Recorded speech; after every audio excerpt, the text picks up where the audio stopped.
Hello, I'm Joan Lunden, and I'm here to talk to you about the United States Equestrian Team.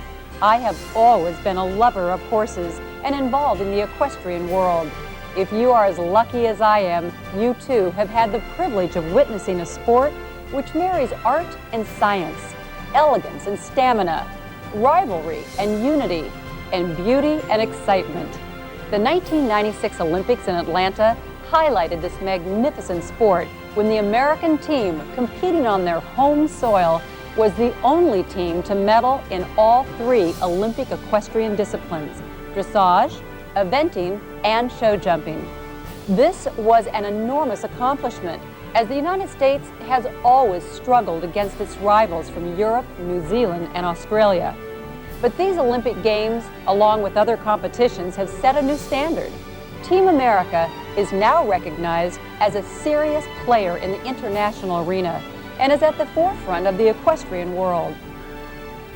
There are 6 disciplines under the aegis of the USET: the Olympic disciplines of dressage, show jumping, and eventing, as well as endurance riding, combined driving, and reining. Each discipline requires very different skills. Each appeals to a different person.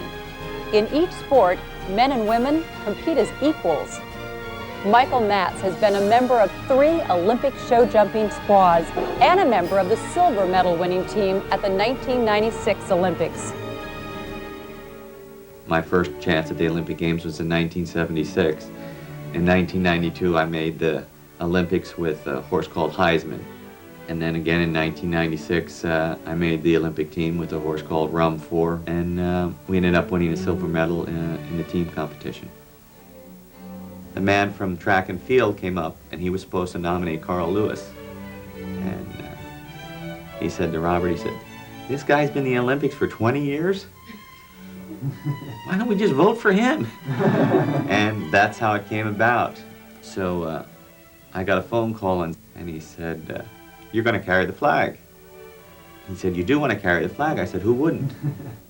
I would say we're a little bit scarce of our top riders right now with the experience. We have very many good riders, but they need to get that experience to go to Europe and train with the United States Equestrian Team. And it's very expensive, but I don't know, the only way to do it is with the help of everybody contributing to the USET and send these young riders to Europe and abroad and Mexico to these competitions.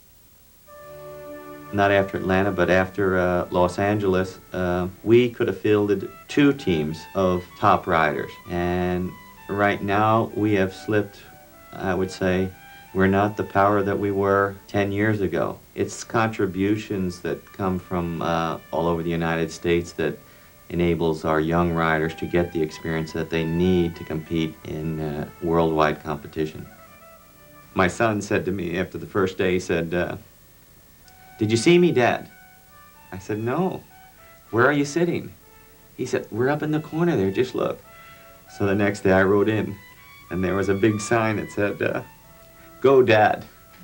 So it was you know, it was great for me, not just the riding part or winning a medal, but those experiences with the USET was just, you know, a great, something I'll remember the rest of my life.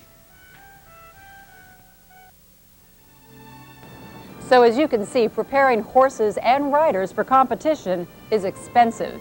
Add to this the immense costs of travel and competition, and you can only begin to imagine the expense involved in fielding equestrian teams for international competition. Very few individuals are able to fund their training and competition. And yet, for the United States to be competitive in the international arena, our athletes must have the opportunity to compete against the best equestrian athletes in the world. As an integral part of its mission, the USET not only organizes and facilitates the logistics of international training and competition, but provides much-needed financial support to its athletes to enable them to represent the United States at the major international competitions. To continue to do this, we must turn to you for help.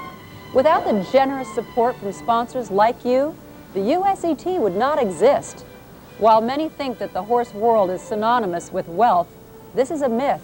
It's simply not true. These talented athletes come from all walks of life and from many different backgrounds. Without the support of the USET, many athletes would go undiscovered.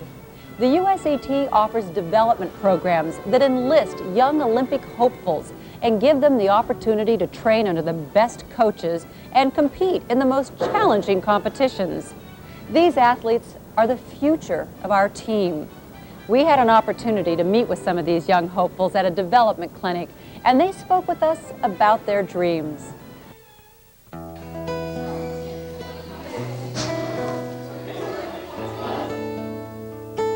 I think it would be great for the U.S. teams to get back where they were, feared by all the countries. And it's going to take everything that we've got to do that, especially financial support, everything to get there. But I'll do everything that I can, and I'm sure everybody here will do everything that they can to get back there. We want to do it, and all we need is the means, you know. And we're here at things like this weekend, you know, really with the future of the team in mind. These developing rider tours are marvelous. Don't underestimate them. They're marvelous because they go to pretty strong shows. They're beautifully supervised. The team supervises it very well. Last year was a great success. So that should be a goal. You know, get on that computer list. Get on that computer. You're ready for that. The United States Equestrian Team is completely paid for. You know, basically it's a charitable organization, and they end up paying for a lot of people for their complete tours around Europe to give them the experience to go to the Olympics. So if they don't have donations and they don't have people to be generous enough to send them, they're just not going to go. You know, and people are never going to attain that level, and we're never going to do well in international competition. This is my dream, to ride for the team, and I can't do this without the help of others. You know, one single person can't make up an Olympic team and win a gold medal. It takes a lot of people behind the scenes to make it all happen. It's different. It always was different showing in Europe. It always will be different showing in Europe. You can't be a great rider without doing the big shows in Europe. Lots of experience, great. You can watch people, learn new stuff, and it's just great watching other riders in big competition. You never will become an international rider of the high standard we're talking about without that. It's different, right? Without the money, I mean, it's not possible. The riders aren't going to be the best that they can be without going over there and doing the big shows. I've never competed internationally. I would like to. It's really important for the future of the sport, because if they don't, you know, if we don't figure it out today, how are we going to win the Olympics tomorrow, you know?